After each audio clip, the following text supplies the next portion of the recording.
Assalamualaikum warahmatullahi wabarakatuh.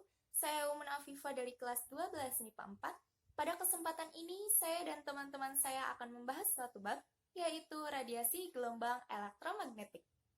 Pada bab ini akan dijelaskan sifat, manfaat, serta bahaya dari radiasi gelombang elektromagnetik. Namun, sebelum kita bahas satu persatu, apa sih gelombang elektromagnetik? Nah, peristiwa timbulnya medan listrik dan medan magnet secara berkala dan menjalar bersamaan ke segala arah, itulah yang disebut dengan gelombang elektromagnetik. Langsung saja ke pembahasan yang pertama, sifat gelombang elektromagnetik. Pada tahun 1864, James Clerk Maxwell, atau yang lebih dikenal dengan Maxwell, mengemukakan hipotesis bahwasannya muatan listrik yang dipercepat akan menimbulkan medan listrik dan medan magnet yang menjalar bersamaan dan mampu merambat melalui ruang hampa. Maxwell menyebut sesuatu yang merambat itu sebagai gelombang elektromagnetik. Berikut sifat-sifat gelombang elektromagnetik. Yang pertama, dalam gelombang elektromagnetik, perubahan medan listrik dan medan magnet terjadi secara bersamaan.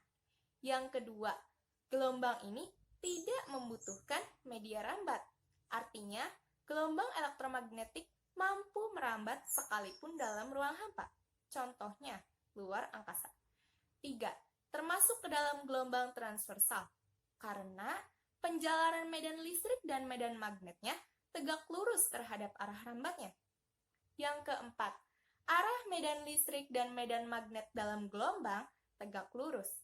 Yang kelima, nilai medan listrik dan medan magnet sebanding. Yang keenam, gelombang elektromagnetik ini dapat dipantulkan, dibiaskan, polarisasi, difraksi, dan interferensi.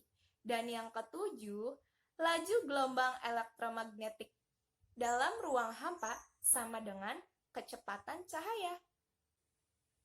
Sama-sama kita tahu, rumus cepat rambat gelombang pada umumnya adalah C sama dengan lambda dikali frekuensi.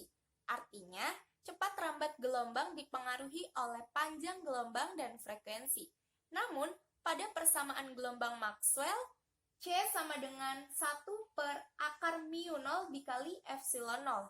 Artinya, cepat rambat gelombang dipengaruhi oleh mu 0 yaitu permeabilitas magnetik di ruang hampa dan epsilon 0 yaitu permitivitas listrik.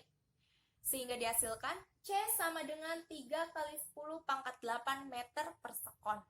Nah, dari persamaan gelombang Maxwell itulah dapatkan cepat rambat gelombang sama dengan kecepatan cahaya di ruang hampa.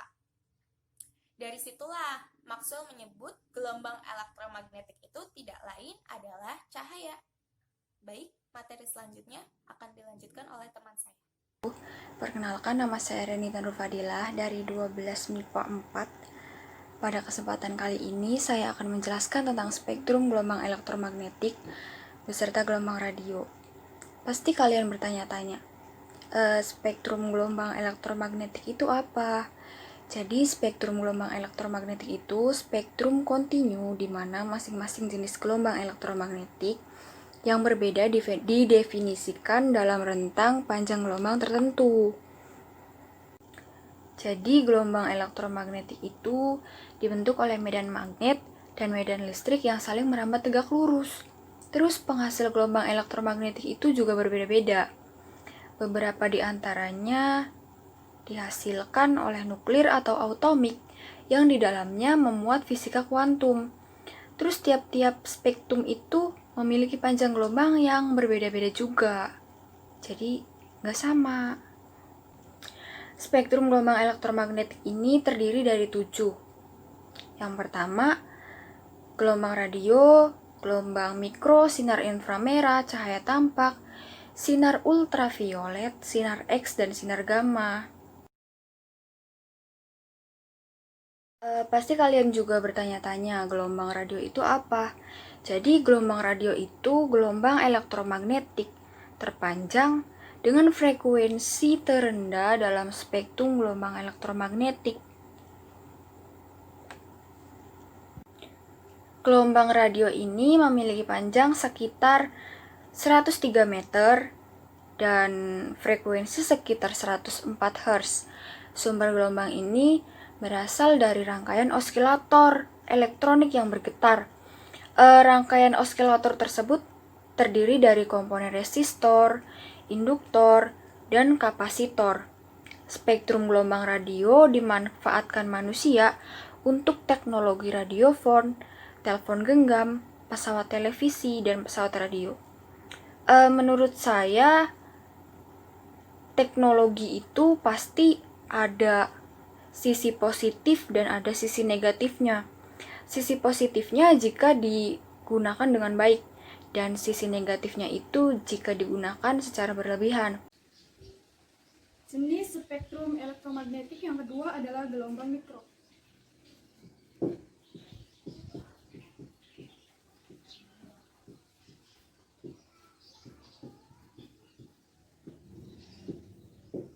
Gelombang mikro memiliki efek pemanasan pada benda yang menyerap gelombang tersebut. Gelombang mikro memiliki panjang gelombang yaitu sebesar 1 mm sampai 1 meter. Gelombang mikro memiliki frekuensi yang cukup besar yaitu antara 10⁹ sampai 10⁻10 Hz. Gelombang mikro dapat bersumber dari microwave atau dari matahari. Gelombang mikro dapat dimanfaatkan oleh benda rumah tangga seperti yang pertama, microwave oven. Microwave oven biasanya digunakan untuk memanaskan makanan atau memasak makanan.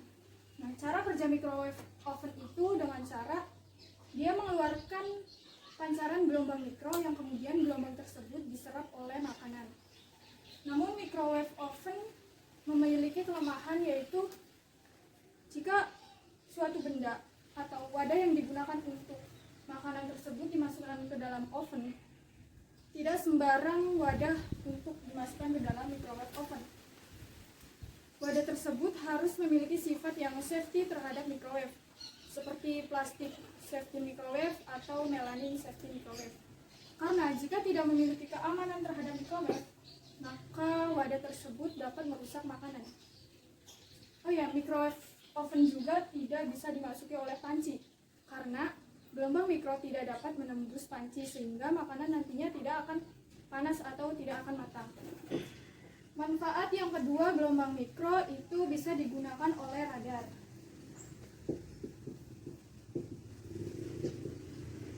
Radar atau Radio Detection and Ranging.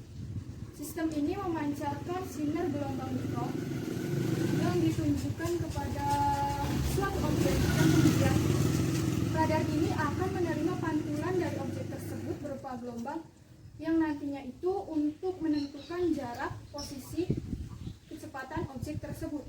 Seperti contohnya pada bandara, radar ini dapat berguna untuk menentukan posisi pesawat sehingga pesawat itu tidak akan tersesat atau terjatuh.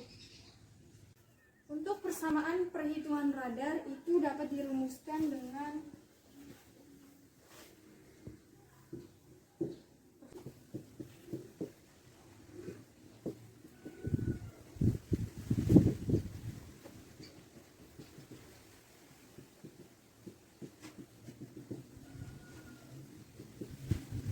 ini adalah contoh persamaan radar.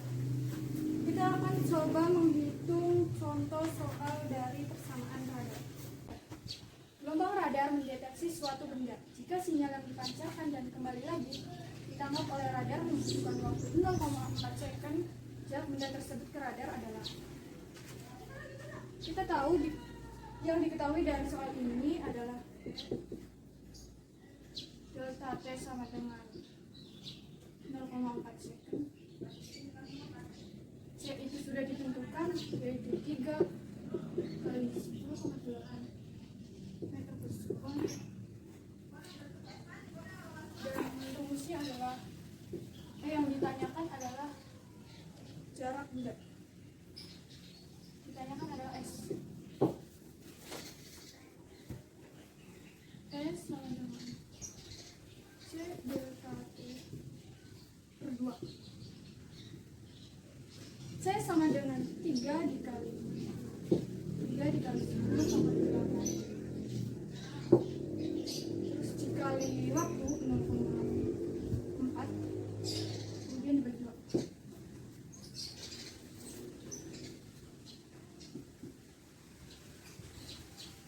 3 dikali 10 pangkat 8.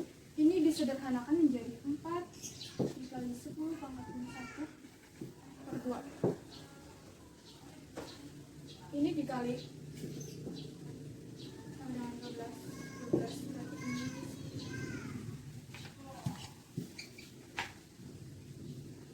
10 pangkat 7 per 2. Ini dibagi 2 berarti 6 dikali 10 pangkat 7. Ini hasilnya. Perkenalkan, nama saya Riana dari kelas 12 MIPA 4. Di sini saya akan menjelaskan materi lanjutan dari materi sebelumnya, yaitu sinar inframerah bagian C. Sinar inframerah adalah sinar radiasi elektromagnetik. Panjang gelombangnya itu lebih panjang dari cahaya tampak dan lebih pendek dari radiasi gelombang radio. Juga tidak tampak pada mata manusia yang memiliki jangkauan frekuensi 10 pangkat 11 Hz sampai dengan 10 pangkat 14 Hz, atau daerah panjangnya itu 10 pangkat min 6 sampai dengan 10 pangkat min 3. Penerapan dalam kehidupan sehari-harinya yaitu pada remote control. Pada remote control itu kan kayak pada televisi, terus pendingin ruangan, dan juga pemutar DVD. Contohnya kayak misal TV itu kan memiliki remote. Nah, remote itu memiliki inframerah pada remote tersebut ke TV. Nah, misal kita on pasti juga menyala, dan misal kita off juga pasti mati kan. Nah, itu tuh ada sinar inframerahnya. Terus pada pendingin ruangan juga sama. Terus pada DVD yang memiliki sinar inframerah.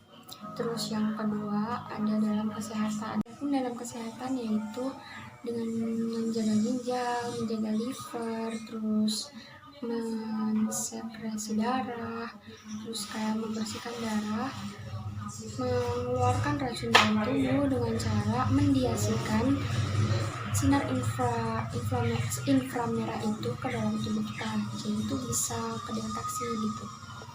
Bukan halnya dari sisi positif, si inframerah ini juga memiliki sisi negatif, yaitu diantaranya kulit terbakar, kerusakan pada retina, terus penuaan dini, dan juga kanker kulit. Kita bahas satu persatu. Yang pertama ada kulit terbakar, karena kan radiasi ultraviolet yang sampai ke bumi itu kan sama halnya dengan tajamnya radiasi ultraviolet, karena sama halnya dengan ultraviolet kan. Nah, inframerah juga secara alami sama kayak ultraviolet. Nah, efek buruknya adalah panas atau kayak kelupas gitu. Jadi tuh kayak terbakar gara-gara inframerah itu dapat menembus jaringan kulit. Nah, jaringan kulit hingga terdalam sehingga merusak kolagen dalam kulit. Itu sebabnya kulit bisa terbakar gara-gara inframerah. Nah, yang kedua ada kerusakan pada retina. Kan inframerah itu kan bisa kayak masuk ke dalam mata, terus menimbulkan kabut-kabut putih di dalam mata. Itu dapat memicu timbulnya katarak dan sampai dengan kebutaan gara-gara kabut putih. Kayak kabut putih itu yang melapisi retina sehingga tidak dapat melihat gitu. Nah, yang ketiga ada kanker kulit. Radiasi ultraviolet sama bahayanya dengan UV yang mampu merusak jaringan kulit terdalam jika terpapar secara berlebihan, yang memicu timbulnya sel kanker. Juga dapat merusak pigmen, kolagen, dan memicu timbulnya flek hitam. Nah, itu flek hitam dalam tubuh itu memicu timbulnya kanker. Nah, yang terakhir itu ada penuaan dini. Misalnya itu kan sinar ultramerah itu kan masuk ke dalam tubuh kan. Nah, itu tuh dapat membuat sel-sel kulit atau kulitnya itu dapat keriput sehingga menimbulkan kayak penuaan dini gitu. Udah gitu. Terima kasih penjelasan dari saya mengenai sinar inframerah. Terima kasih. Assalamualaikum. Assalamualaikum warahmatullahi wabarakatuh. Perkenalkan, nama saya Luciana Febriani dari kelas 12 MIPA 4 ingin menerangkan tentang cahaya tampak dan sinar ultraviolet.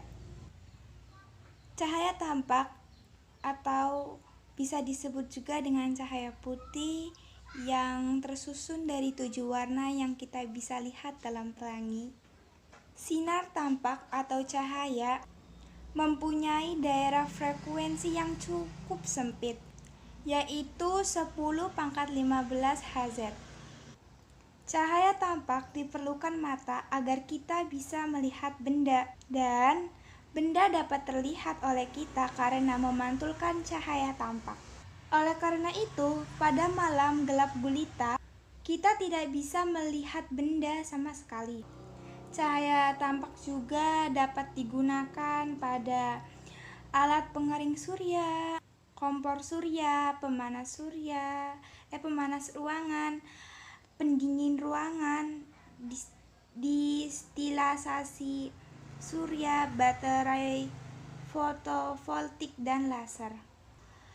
Jika di spektrum sebelumnya kalian bisa melihat wujud gelombang, tidak demikian dengan cahaya tampak. Kenapa? Karena warna-warna seperti merah, jingga, kuning, hijau, biru, nila, dan ungu ini merupakan bentuk spektrum cahaya tampak. Panjang gelombang cahaya tampak itu dimiliki oleh warna merah. Dan panjang gelombang terpendek itu dimiliki oleh cahaya ungu. Artinya, cahaya ungu ini memiliki frekuensi dan energi terbesar dibandingkan dengan warna lainnya. Kita lanjut dengan sinar ultraviolet. Sinar ultraviolet adalah radiasi elektromagnetis terhadap panjang gelombang yang lebih pendek dari daerah dengan sinar tampak, tetapi lebih panjang dari sinar X yang terkecil.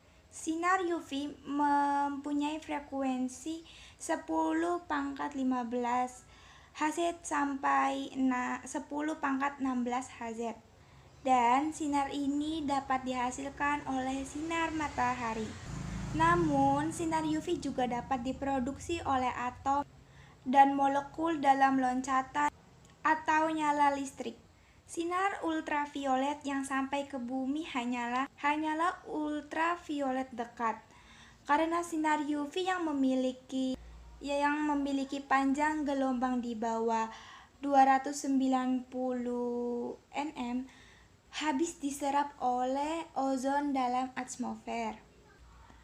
Sinar ultraviolet juga memiliki jenis-jenis. Ada 3 jenis, yaitu sinar UVA, UVB, dan UVC. Sinar UVA ini memiliki panjang gelombang 350–400 nm dan memiliki panjang gelombang yang paling panjang di antara sinar UV lainnya. Sinar UVB memiliki panjang gelombang 280–350 nm. Sedangkan sinar UVC ini memiliki panjang gelombang yang paling pendek, yaitu 180–280 nm, dan merupakan sinar ultraviolet yang paling berbahaya untuk kulit. Sinar ultraviolet juga memiliki manfaat. 1. Polimerasi. 2. pendeteksi, dan disinfeksi. Polimerasi. Sinar ultraviolet ini digunakan sebagai aktivator dalam polimerasi. Selain itu sebagai akselerator dalam pengeringan dan pengerasan lapisan polimer seperti cat, vernis, atau cetakan bahan. Pendeteksi. Sinar ultraviolet dapat digunakan untuk mendeteksi keretakan logam tanpa merusak bahan yang dideteksi, dan dapat digunakan untuk menguji kualitas produk pada industri tekstil, memeriksa bakteri pada makanan, dan memeriksa sidik jari dan keaslian uang. Disinfeksi. Disinfeksi adalah proses pembersih bakteri dan alga melalui udara ataupun zat cair. Kelemahan disinfeksi ini menggunakan sinar ultraviolet yaitu makanan.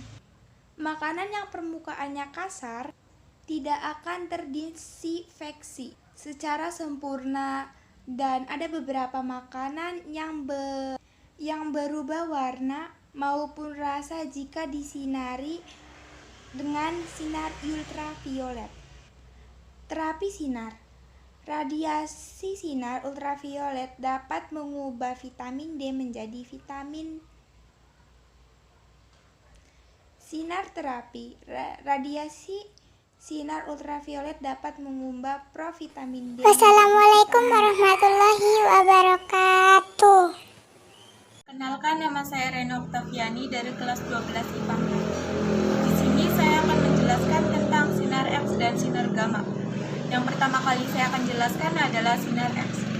Sinar X pertama kali ditemukan oleh Wilhelm Conrad Rontgen pada tanggal 8 November 1895 ketika beliau sedang meneliti sinar katoda. Apa sih sinar X itu? Sinar X adalah salah satu gelombang elektromagnetik yang memiliki panjang gelombang cenderung pendek, akan tetapi memiliki energi yang sangat besar. Sinar X bersumber dari penembakan elektron dalam tabung hampa pada keping logam sehingga menghasilkan sinar X.